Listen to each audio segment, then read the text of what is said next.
wanted to not be aware of that you would have a choice in that. Guys with the lights, number 6 needs to go up. Thanks. We are going to be finishing our series on generosity today. And so last week, Pastor Lonnie, he brought you a good word. I listened to it while I drove through the mountains of Oregon last week. I was live streaming it, so I enjoyed it with my wife. And but I want to take you back 2 weeks ago. 2 weeks ago, we talked about stewardship and talked about money in general, and I shared with you a story about John D. Rockefeller, and so some of you weren't here, but if you've been in New York City, there's Rockefeller Center, so the same person, but he lived a long time ago, and he made a lot of money, but Rockefeller had to learn how to be a steward the hard way. What happened was he was the richest man, probably the richest man that has lived since King Solomon. He had a lot of money, and so he was living his life, and in his 50s, he was dying. Not like, oh my gosh, I'm going to die. Like he was physically dying. His hair was falling out. He couldn't eat. He couldn't sleep. And if those things aren't happening, you will die. And he reserved himself to say, I'm going to die. He started giving his money away. And what happened was his health restored. And he lived for another almost 40 years of life. And I wouldn't even call that a miracle. I call that getting the stress of the money out of his life so that he could begin to live as God designed him as a steward. And he had to learn the hard way. But I was encouraged this week as I learned of a man who is living in our day, still living today, who has a lot of money and didn't have to learn the hard way. This guy's name is Alan Barnhart. Maybe you've heard of him, but this man was in college. He came to Christ as a young man, and he's from Memphis, Tennessee, and he's in college, and he's thinking about whether he's going to be a pastor or a missionary. And what he finds out right before he gets out of college is that his parents are going to kind of hand off the mom and pop construction business with 10 employees to the kids if they want it. And so he prays about it, and he prays about it, and he's considering ministry, and what he decides, he's getting married and all that, so he and his wife decide that they're going to take over the business and not go overseas to be a missionary. But in the process, he says, I'm going to read the entire Bible. He's getting an engineering degree. He says, I'm going to catalog everything the Bible says about business, money, wealth, and he does that. And when he's done that, he says, I will take over this business. His brother is going to do it with him and his wife. I will take over it as long as we can live with these 3 rules. And the first rule is that we will run this business as God's business. Second rule, we are going to cap our lifestyles so that if this business grows, we still live a normal life. And the third rule is that we're going to have people to hold us accountable. He didn't know what was going to happen, but he knew what the Bible said about money from reading it. And he said, I don't want the negative effects of money to affect my life. And so what he did, they made this agreement. In the first year, they paid their salaries, paid all their employees' salaries, paid all their expenses. They had $50,000 left over. They gave it to missions. The next year, didn't raise their salaries. The next year, come to the end of the year, they had $150,000, gave it to missions. That's a long time ago this was happening. Fast forward to when the story was written, it's all over. If you Google Barnhart, it's all over the internet. Like everybody knows it. Like if you look at it, it's very common knowledge. 23 years later, when the story was written, the company was making so much money that he was giving away $1 million a month to missions. Still with the same salary. Still living on a budget. He said, my kids, you hear about people getting rich and their kids have all these issues. My kids aren't rich kids because I have a normal salary. And you say, what's that salary? Here, it's $140,000. He said, don't call me Mother Teresa. That's a good salary. But my business is worth $250 million. And I haven't raised my salary because I don't want the negative effects. And they even signed off the entire company to go to charity when their kids can run the business. And they can make a salary, but all of the rights, they can't just go sell the business and take $250 million. Everything is all set in place. And I was really encouraged to see somebody, he wasn't rich when this started. He was coming out of college. It only had 10 employees. The office was in his parents' house. And now they have 1,000, and this is back in 2005, and they're still continuing this. In 2005, they had 1,000 employees. It went from 10 employees to 1,000 employees. They're in all over the country and around the world, and it's a construction company. But this is a man who understands stewardship. This is a man who understands how we can handle our money and how we are called to be generous in Scripture. Today we're going to be in 2 Corinthians chapter 8, verses 1 to 15. And the main point that Paul is making is this: the choice to unleash generosity is in your hands. This is what Paul is saying to the church at Corinth. God is speaking through Paul. It's what he's saying, and it's what I am going to say to you based on this text. And so some of us hear that phrase unleash, right? I have a dog, and so that phrase can scare you, because if your dog is untrained and you view generosity as an untrained dog, you say, well, if I unleash generosity, where's it going to take me? That dog's going to get me in trouble. That dog may go and eat something, and the dog may die. That dog may go get in a fight. He may go do this. I'm worried about that, but I don't think that's a good example of what's happening. I think we can use that word, unleash generosity, and not have to have that illustration be the picture of what it is. I think unleashing generosity is more like training yourself and disciplining yourself like the Barnharts did to live in a certain way so that you have the capacity to be generous. Because I don't know about you, you could quadruple my salary and I could spend all of it on me. Some of you are like, you're not like that. I could do it, no question. I went duck hunting with a guy a few years ago. The guy had a couple $100,000 in duck hunting equipment. He had a house just to go duck hunting. 3 boats, a truck, all this equipment, no problem. Give me a couple $100,000. I could spend it by tomorrow just on my hobbies. But I have to have a budget to control my desires and to control my spending so that I have something to share. And maybe if you're like me, this will help you. We're going to look at 2 Corinthians chapter 8. We're going to begin in verses 1 to 5. I'm going to go ahead and read it for you. It says, we want you to know, brothers, about the grace of God that has been given among the churches of Macedonia. For in a severe test of affliction, their abundance of joy and their extreme poverty have overflowed in a wealth of generosity on their part. For they gave according to their means, as I can testify, and beyond their means of their own accord, begging us earnestly for the favor of taking part in the relief of the saints. And this, not as we expected, but they gave themselves first to the Lord, and then, by the will of God, to us. Confusing, right? It's a letter. We're picking up in the 8th chapter, so that means there's 7 chapters that come before it. So let me give you a little bit of what's going on here. This is not just the first letter that he wrote. This is actually the 4th letter that he wrote, even though it's called 2 Corinthians. Kind of confusing. In the Bible, there's 2 letters to Corinth, but this is the 4th letter that Paul wrote. Paul is the founder. He was the apostle that went and started the church at Corinth, and he wrote letters and traveled back and forth and did all these things. But what happened was he told them at his last visit, in his last letter, in chapter 16 of 1 Corinthians, which was the 2nd letter, he said, I want you to set aside a portion of your income as you prosper for the relief of the saints in Jerusalem, so that when I come, there'll be no collecting. And so they were all happy to do that, and they were doing it. And then what happened was false teachers came into Corinth, and they turned the church at Corinth against Paul. And they even used arguments like, Paul's not taking a salary, so he must be like skimming some money off of this offering, and all this weird stuff that really doesn't make that much sense, but a lot of times just takes a little bit of untruth to kind of mess a church up.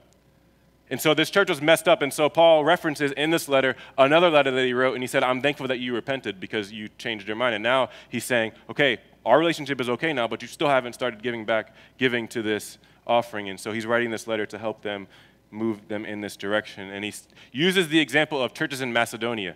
And so we're like, where's the letter to the Macedonians in the Bible? But there actually is. First in 2 Thessalonians, in the book of Philippians, those are all letters to the churches at Macedonia. And then there's another one, Berea, but we don't have a letter to them in our canon. But it says that these churches in Macedonia were very poor, but they overflowed with generosity. And that struck me that they did that, because here's, I don't know, maybe I'm just a little bit more fallen than them. But if I'm poor and you're asking me to give to another poor church, my head starts to get thinking and say, well, shouldn't you be collecting an offering for me? You know, if I'm poor and they're poor, why do they get an offering and I don't get one, right? That's what I would be thinking. That's the way most of us think in our flesh. We're like, we think about ourselves first. But it doesn't say that they even had those complaints or those thoughts. It says that they overflowed in generosity. He says that they were begging earnestly to participate. Paul was like, no, you guys don't have that much money, right? I'm going to ask Corinth. Corinth, they're balling out there. I'm going to ask Corinth to give some money. They said, no, we want to participate. And he says that they gave more than they expected. And you know why I think they did that? I think it's pretty clear in this letter. I think they did it is because they understood what happened at Christmas, what we celebrate at Christmas. But the difference is they didn't have the commercialization to help to make them. We kind of have to like weed through all the commercialization of Christmas to get to the meaning of the season. They didn't have any of that. They weren't celebrating Christmas like we do with Santa Claus, and I'm not saying anything that's wrong in itself. But if we miss what Christmas is all about, the birth of Jesus Christ, we will miss the heart that comes. And so the first point I want you to see today is that unleashed generosity is not reserved for the wealthy. It's not something that only wealthy people can do. It's something that even those who have little can do. And I want to let you in on a secret. He says they give way more than he expected. But here's, I don't think that they gave that much, if we're honest. Like in dollar amounts, I don't think they gave that much. If they were poor, even if they gave a large proportion of poverty, one rich person could probably outgive 10 of them and not even be in much of a need. And you say, well, then why is he even talking about it? Because Paul understands the way God views generosity. Paul can say someone with $10 that gives $9 is overflowing with generosity when someone that gives $1,000 that has $100,000 is not. Because he has different lenses and he sees as God sees. As we think of the story of the widow's mite, the widow gave 2 coins. What's that going to do? Pay the electric bill for like 5 seconds? I mean, seriously, what is that going to do? But God is looking at the heart, and we know that God can take a gift and multiply it, and he looks at the heart of the gift, and sometimes he blesses those generous gifts more than he blesses the larger gifts that may not be as sacrificial. Then look at verses 6 and 7. We have 15 verses to get through, so we're going to try to move through them as quick as we can. Accordingly, we urge Titus that as he started, so he should complete among you this act of grace. But as you excel in everything, in faith, in speech, in knowledge, in all earnestness, and in our love for you, see that you excel in this act of grace also. And so what Paul is doing, you can just leave it on that one. What Paul is doing is talking about something that I think we need to focus on for 1 second. As Christians, we don't always focus on the things that we're supposed to focus on. Sometimes we get off track, and sometimes we need people to encourage us. And so Paul is pretty good at encouraging. He doesn't come in and say, you guys are doing this wrong. No, he says, hey, you guys are doing this right, and this right, and this right, and this right, and this right. But let's work on this one thing, right?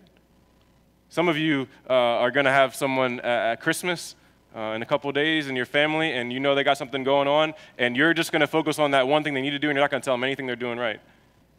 And they're not going to be able to hear you because you don't know how to be a winsome communicator. And so I just think that's a side point, but I think it makes a difference in how you talk. Paul knew how to talk to people, and so he encourages them in what they're doing. And then look at verse 8. Verse 8 says, I say this not as a command, but to prove by the earnestness of others that your love also is genuine. So I'm not commanding you to give to this offering. I love this because this is a text that you can't say, well, that person is obeying it, that person is not. I can't say anything like that because the only way I can say that is if I know what your relationship with God is like and what God told you to do and how you responded. He uses the word prove, and to prove means to learn the genuineness of something by testing or by examination. And so what he's saying is that love is more than words. Did you know that? Love is more than words. Words are important, but Paul is saying, husbands, if you tell your wife you love her, but your actions don't show that you love her, then I'm going to doubt the fact that you actually love her. You may have nice feelings, or you may just be saying it because you know it's the right thing to say. But unless I see it in your actions, I'm not going to believe it. But love is very important to Paul. At weddings we read oftentimes 1 Corinthians, same church, chapter 13. We skip these parts, but verse 3 talks about, he says, if I give away all that I have and deliver my body to be burned, but have not love, I gain nothing. And so what Paul is talking about is that we need both action and love that drive our behavior. And so many people in the West, they give to people that are in need because they feel guilty. Well, I have all of this stuff, and that guy, he's homeless. And so I feel bad for him. And so maybe if I buy him some Chick-fil-A, I'll feel better about myself. And so you buy him some Chick-fil-A, and then you feel so great about yourself as you go throughout the day. That's not the motivation Paul's talking about. Paul is talking about a different motivation, a motivation that is love. And this love is a deep love. It's an unconditional love, and it doesn't just seek to help someone so you feel better about yourself, but to help someone so they actually experience life change. Second point I want you to see today is that unleashed generosity comes from a heart that has been changed. You say, well, what changes a heart? That's a really important question. It's a good question, and so we find that answer in verse 9. Verse 9 says, for you know the grace of our Lord Jesus Christ, that though he was rich, yet for your sake he became poor, so that you, by his poverty, might become rich. He says, you know this. He's telling the church at Corinth, you guys know this. You may not have reflected on it enough recently, but you know it. And I think this is why the Macedonian church was begging to participate in this offering. They were begging. Even though they didn't have a lot, they were begging to be a part of it. I think they understood things like what Paul wrote to them in the letter to the Philippians in chapter 2, verse 5. It says, have this mind among yourselves, which is yours in Christ Jesus, who though he was in the form of God, did not count equality with God a thing to be grasped, but made himself nothing, taking the form of a servant, being born in the likeness of men. This is what we celebrate at Christmas. It says, and being found in human form, he humbled himself by becoming obedient to the point of death, even death on a cross. Jesus left heaven. He took on the form of man. He became a servant, gave up the independent exercise of his divine attributes in order to be dependent on the Father, and took on poverty. And he died on a cross. Why? So that we might become rich.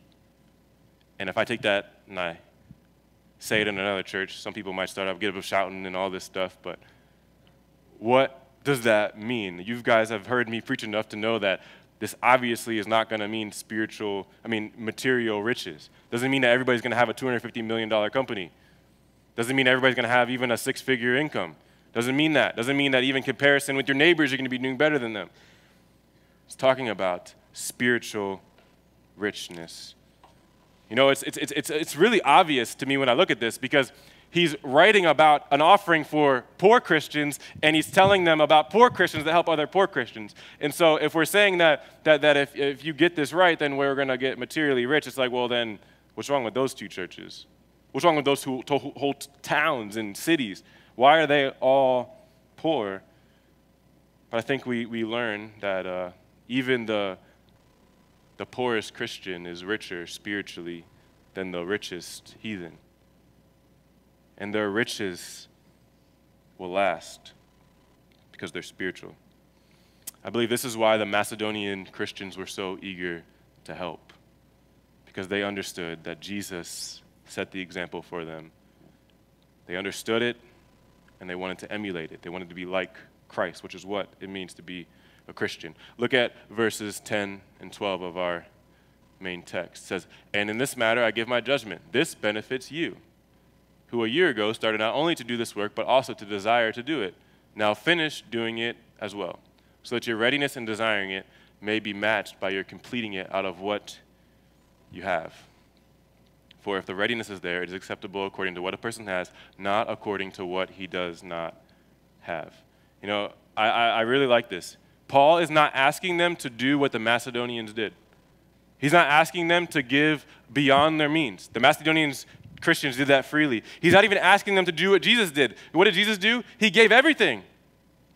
He's asking them just to give according to what they have. He said, you guys got a lot of stuff. You're in Corinth. You're in the capital city of Achaia. You're in a big city. You have way more than everybody else. Set aside a portion. That's what I'm encouraging you to do.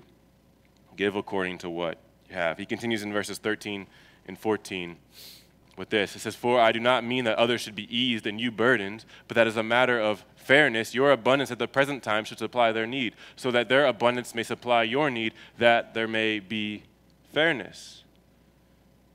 It says, right now you have plenty. You got plenty. And they are in need.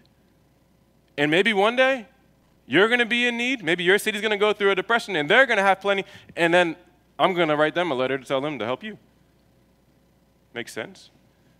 But what he's not saying is, he says, I'm not saying that they should be eased and you burdened. What that means is something that we learned in another letter that Paul wrote to one of the churches at Macedonia in 2 Thessalonians, or 1 Thessalonians, one of those. He says, if someone is not willing to work, he shall not eat.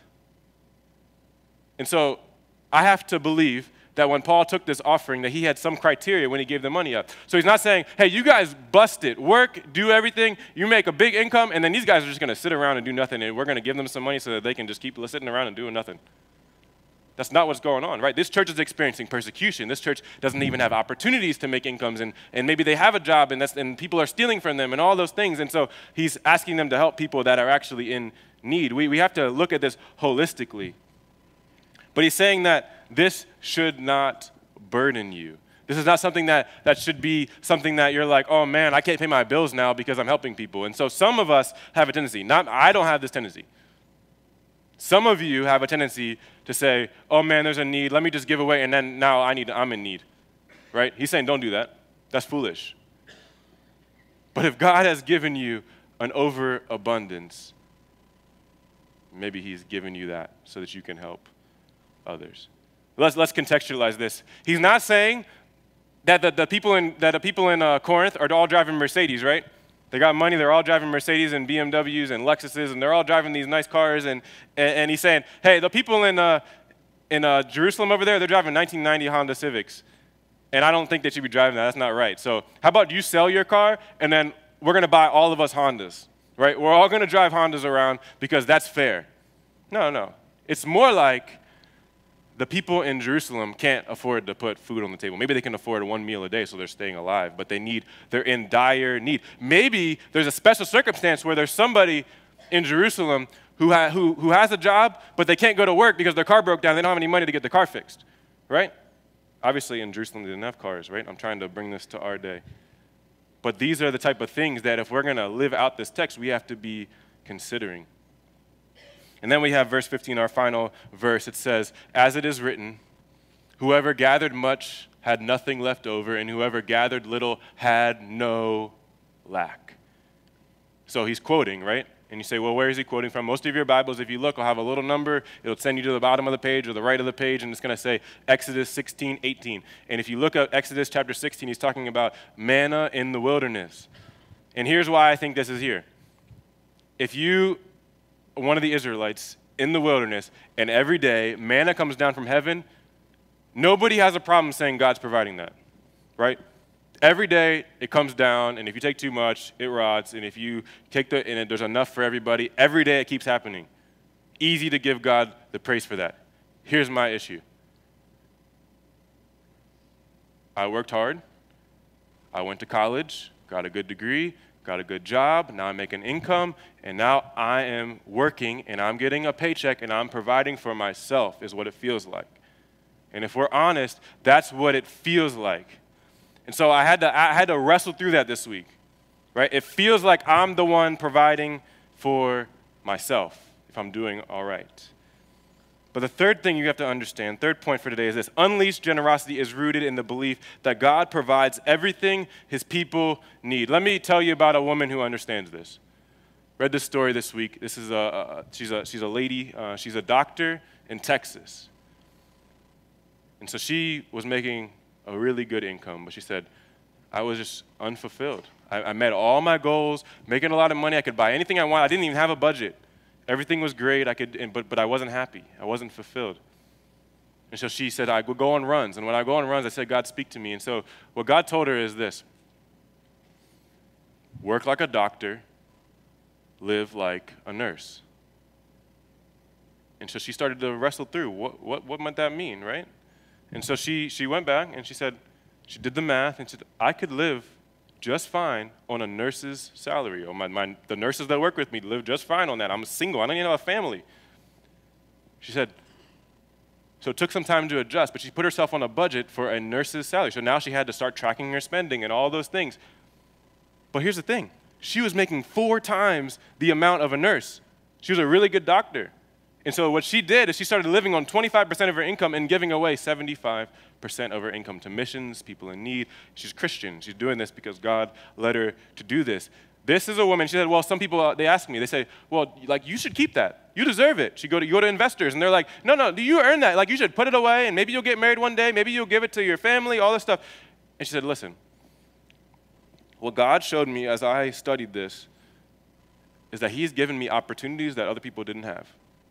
He's given me abilities that other people didn't have. And because of those 2 things, that has allowed me to make an income that other people can't make. And so I'm going to steward that accordingly. I can live just fine on a nurse's pay. She said, I can even put away money for retirement. I can do everything I need to do, just not be lavish in it. I'm just not going to live luxuriously, but I can live just fine on nurse's pay. And she said, I've never, ever had another concern about money, because now she's living this way and now she's enjoying life instead of being worried about money and all those things. And that's another story you could look up. I don't have her name, but you could probably Google work like a doctor, live like a nurse, and you would find the story. But here's what I'm trying to say. In the universal church, there are no needs that God hasn't provided for. That's really hard to hear. And that's really hard for me to say. There are only resources that those of us that have them refuse to share. And so if we all started to think like this doctor, Christians in other countries that are starving and going through really difficult times, over time, that reality would not be there anymore. But the challenge is, God's got to do that. Paul's saying, I can't command you to do this. If I did that, you'd think I'm a bully. You have to go to God and see what he wants you to do. And so I thought about how this text might impact us, right here at Bethany in Columbia. I said, so there's Corinth, got a rich church, and we got churches in Macedonia. They're poor, but they're making it. And then there's church in Jerusalem that's like not making it. They need relief. And I started to think about how Columbia was designed to be a planned community. And Columbia was designed to be ethnically diverse and socioeconomically diverse. And so if we are truly reaching our community, that means that there should be people in our church that have an abundance of resources, and there should be people in our church that can barely make it. That should be the reality if we're reaching the community that we're in, because that's the community that we're in. And so shouldn't we live this reality out in our church? And I started to think about benevolence. Benevolence we talked about a couple weeks ago, but benevolence is a fund that we have, so when there's needs in the body, we can meet those needs. And if we're honest, we're not doing a great job of that right now. There are needs that I'm aware of. I'll get to that in the next steps. There's needs that I'm aware of that we can't meet because there's no money in the benevolence account to meet them. But I started to think about, where did I learn about benevolence? And I learned about it from the church that started our church, Bethany in Ellicott City. And I was talking to the benevolence fund manager over there, and she told me, she said, there is almost never a time that there's a need that I can't meet. And I said, why is that? I said, is it because they're making an announcement every Sunday and people are giving? She said, no. She said, I have some people that come up to me and say, God's giving me way more than I need. So whenever you have a need, call me and let me know. And then they write checks. She said, I have like 10 people 10 families that I can call whenever there's a need, and they'll say, maybe I can't do it right now, but they want me to still call because this is where their heart is. And I was like, wow, that's cool. That's a good thing, and that's not something that we have right now, but maybe we do have it. Maybe it's in this room right now. We just haven't talked about it, so you don't know. And so if that's you, I'd love to talk with you about that. But I'm not the benevolence fund manager, but I'll connect you. But maybe you're saying, well, I want to help, but I don't have a lot. Well, let's take stewardship, like we talked about 2 weeks ago, and let's remember it's not just about money. Stewardship is about time and talent. So maybe, give you an example, maybe you can do plumbing. And so we have someone in need in our church, this is hypothetical, someone in need in our church who has a pipe burst, and they can already barely pay their bills. And you're like, hey, I could do plumbing. We have you on the list now. Send you over there. Say, hey, I'll fix it. You can either, hey, I'll fix it for free. I'll fix it at cost, whatever it is. That is, and I don't know how you would see it any different, but that's like the same thing as giving someone money because you're saving them money on the repair. Or maybe you have someone that needs to go sit down and talk to somebody to work something out. Maybe you have those resources and you can do that for free. Maybe you have an abundance of time or you have a lot of talent, but you don't have a lot of financial resources. There are different ways that we can care for one another in the body. And so I want you to begin praying about what that looks like for you. And maybe you can do all of those. But oftentimes, if you're making a lot of money, you have to work a lot. So you usually don't have the time and the money. You usually have one or the other. But maybe you're special. But listen, church, I think if we get this right, I think people are going to notice. And I think they should notice based on what Jesus said in John chapter 13, verse 35. Jesus said that that is the world will know that you are my disciples by your love for one another. He's not talking about your love for your neighbor. There's other texts about that. He's talking about the disciples' love for the disciples. And so if we have come together, covenanted together as a church to be a family, people should know that we are really serious about what we're doing by how we love one another. And Paul is saying this is an aspect of loving one another, caring for the needs in the body and living this out. And so I have just a vision that God would begin to move in my heart and your heart and everyone's heart here so that we would begin to see this be a reality so that one day when we go through our Belong Luncheon and I go through the core values, we'd say, hey, generosity is a core value here, and here's what that means. We can't put that there now because it's not a reality.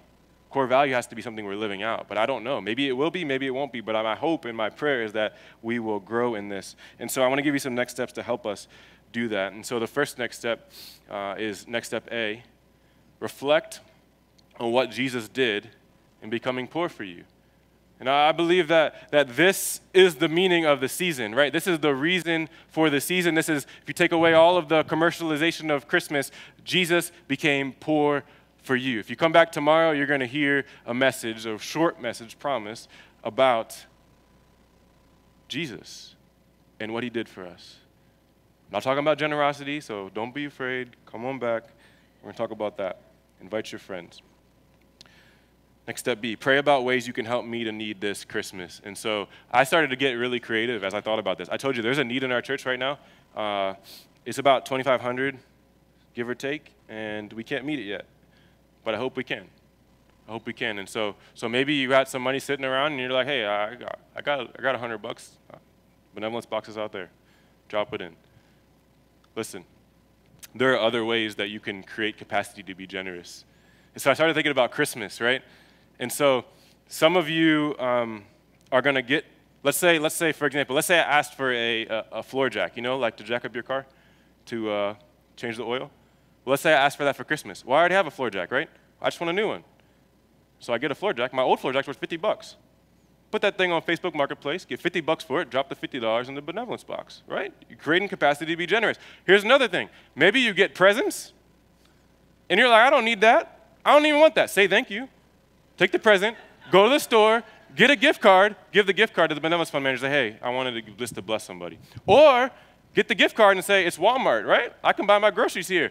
I'll take the gift card and I'll give a check to the benevolence fund manager. And so, listen, there are ways that you can be creative. You can be even more thankful for the Christmas presents that you don't want if you know, hey, man, they just gave me some money for benevolence, and so I can be more generous, and so maybe that'll help.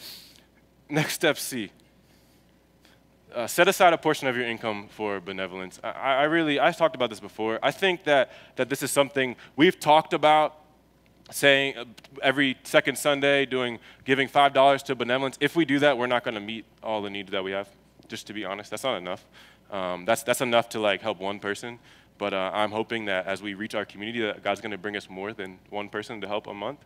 And so Katie and I prayed about this, and it's not a lot, but it's more than $5. And so we have it in our budget, and every month we're going to set it up to just give it online automatically to go to benevolence starting in 2019 so that people in our church can have their needs met. But here's the thing. If you choose to do this, here's what I think you should now start saying. When you find out about someone in your small group or something that has a need, maybe it's something, hey, my plumbing needs to be repaired. Maybe you know how to fix it. Just go do that. But maybe they have a need like an electric bill, right? There's no skill to help someone pay their electric bill, right? Maybe you can help them budget billing or something. But you say, hey, we have benevolence fund, right? My wife and I, or whatever it is, I give to the benevolence fund every month. So here's the email, benevolence@bethanycolumbia.org. Send them an email, tell them what you need, tell them we talked, and hopefully they'll be able to help you out. And so that is someone that's giving the criteria. Because listen, it matters whether we help people. If someone's not willing to work, we're not supposed to help them, right? So if you're like, hey, someone's like, hey, I need my electric bill. I don't want to work. I just want to sit around and smoke weed or something, right? We're not helping them. We have to assess those type of situations. And so you don't want to ask those questions. Just trust me. It's just awkward. So let the benevolence fund manager ask those questions and help the people that need to be helped and refer them to the benevolence fund. And say, hey, there's no shame here. We all need it sometimes. Paul even says, hey, you guys are doing really well. There may be a time when you're not doing well and you're going to need help. And I'm going to ask them to help you, whether you like it or not. And so maybe you send an email on behalf of somebody. Say, hey, this person is too shy to ask for benevolence, and I know about their need. They told me about it. Hey, maybe you can do it that way. But I believe that this is something that our church should be doing. I don't think it's something that I'm going to say, hey, if you don't give to benevolence, you're sinning. Because Paul says, I say it's not as a command, right? I say it to prove your love for one another. So if we really love our body, then we'll pray about, God, what do you want us to do through this? I'm going to close with a story. 150 years after Paul wrote this letter, there was a cargo ship that was sailing to a town called Myra. So Myra's other side of the ocean, other side of the pond, right? Sailing into this port, and there's a big storm on the boat, and they're starting throwing the cargo overboard. It kind of sounds like the story of Jonah, but it's not. And they're throwing cargo overboard, and it still sounds like Jonah. They go, and they find that there's a man of God on the ship, and they say, we need you, man of God, to pray to your God so that maybe he'll let us get there alive. And so he prays, and the storm doesn't calm down like Jonah and when Jesus calms the storm, but it calms down enough for them to get into port. And so the man gets off the boat. He says, I'm going to go to the church. I'm a man of God. I'm going to go to the church and give God thanks for saving our lives. And he goes to the church, and what happens is he stumbles in on an elders meeting. And at the elders meeting, they're praying about who's going to be the next bishop. I know we don't have bishops. You can Google that. I don't have time to get into that. Bishop of Myra. And so they say, we believe that God brought you here so that you can do that. And so the man says, okay, I'll do that. But what happens is during his bishopship, whatever you want to call that, he finds out that there's a problem in the city, in the town. And the problem is that young girls are being sold into prostitution because their parents can't afford the dowry that they need to get married. So the choices seemingly are pay the dowry, they get married, or sell them into prostitution. Now we have some more money to help the other kids in the family. Horrible decision to have to make. So I'm going to do something about this. This man, by the way, comes from a wealthy background, so he had some of his own funds when he came on this ship. And so what he decides to do is, under the secrecy of night, to put some gold coins in sacks and walk around, and every house that he knew that had these needs, he would drop the gold sack through the window to help these families. And he saved lots and lots of girls. He did this year after year. He saved lots and lots of girls from prostitution. And nobody found out who did this. He wanted to do it anonymously until the year he died. And then 500 years later, the Catholic Church makes this man a saint. You say, what was his name? Saint Nicholas. That's our Santa Claus. That's what he really did. This man had the resources to make a difference in his community, and he chose to do it. You never know what God might do through a generous heart. I'm going to pray and invite the worship team up. Father, I thank you. Thank you for your word.